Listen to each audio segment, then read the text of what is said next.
Assalamualaikum warahmatullahi wabarakatuh. Perkenalkan, nama saya Fatima Nazila Sagaf. Di sini saya akan membawakan presentasi biologi yang berjudul Perkembangan pada Hewan. Perkembangan pada pengertian perkembangan. Perkembangan adalah proses menuju kematangan fungsi organ tubuh pada hewan. Proses ini tidak selalu terlihat dari luar, tetapi sangat penting bagi kelangsungan hidup hewan. Melalui perkembangan, hewan menjadi mampu bergerak, mencari makan, dan melindungi diri dan berkembang biak. Ciri-ciri perkembangan pada hewan yaitu perkembangan hewan ditandai dengan semakin matangnya fungsi organ tubuh, terutama pada organ reproduksi. Hewan yang sudah berkembang dengan baik biasanya telah siap untuk kawin dan menghasilkan keturunan. Selain itu, perkembangan juga ditunjukkan dengan perilaku hidup dan kemampuan hidup. Nah, pada tahap perkembangan hewan memiliki beberapa tahapan yang mulai dari zigot, embrio, bayi, dewasa, dan tua. Setiap tahap memiliki perubahan fisik dan fungsional yang berbeda-beda. Metamorfosis pada hewan. Metamorfosis adalah bentuk tubuh hewan selama pertumbuhan. Metamorfosis ada dua, yaitu sempurna dan tidak sempurna.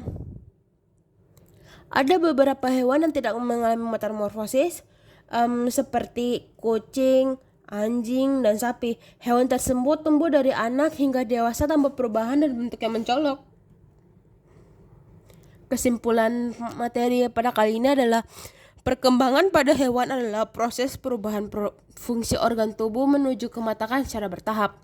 Proses perkembangan membuat hewan mampu tumbuh menjadi dewasa, beradaptasi dengan lingkungan, serta siap untuk berkembang biak dan melanjutkan keturunan. Sekian dari saya. Assalamualaikum warahmatullahi wabarakatuh. A few moments later.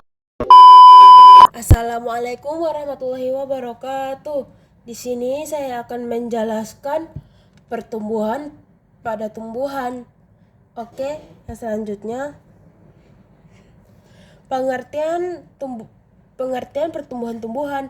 Pertumbuhan adalah proses bertambahnya ukuran tubuh tumbuhan seperti tinggi, panjang, volume, dan massa akibat pembelahan dan pembesaran sel. Untuk ciri-ciri pertumbuhan yaitu yang pertama, pertumbuhan bersifat kuantitatif, artinya dapat diukur menggunakan angka seperti tinggi dan berat. Yang kedua, dapat bersifat irreversible atau tidak dapat kembali seperti semula. Yang ketiga, terjadi pada jaringan sistem meristem, itu hanya dapat terjadi di akar tumbuhan. Yang untuk fase pertumbuhan, yang pertama yaitu fase embrionik, yaitu di mana fase awal pertumbuhan yang terjadi di dalam biji saat embrio mulai terbentuk.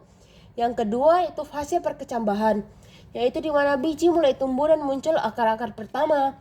Yang ketiga, fase generatif, terjadi mulai penumbuhan akar, batang, dan daun. Yang terakhir, fase vegetatif, tumbuhan mulai berbunga dan berbuah.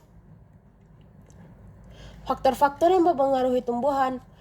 Pertumbuhan tumbuh dipengaruhi oleh faktor internal seperti genetik dan hormon, serta faktor eksternal seperti air, cahaya, suhu, nutrisi, dan oksigen. Jenis pertumbuhan yaitu ada dua. Yang pertama primer, yang dimana pertumbuhan primer menyebabkan batang dan akarnya bertambah panjang. Contohnya tanaman jagung yang semakin tinggi. Jenis sekunder, yaitu di mana pertumbuhan sekunder menyebabkan batang bertambah besar karena aktivitasnya kambium. Contohnya batang pohon mangga yang semakin besar. Peranan hormon pada tumbuhan. Hormon tumbuhan membantu mengatur pertumbuhan dan perkembangan, seperti auksin untuk pemajangan sel, giberalin untuk perkecambahan, sitokinin untuk pembelahan sel, etilen untuk pematangan buah, dan asam abisat untuk menghambat pertumbuhan. Oke, sekian dari presentasi kali ini. Mohon maaf bila ada salah kata. Wassalamualaikum warahmatullahi wabarakatuh.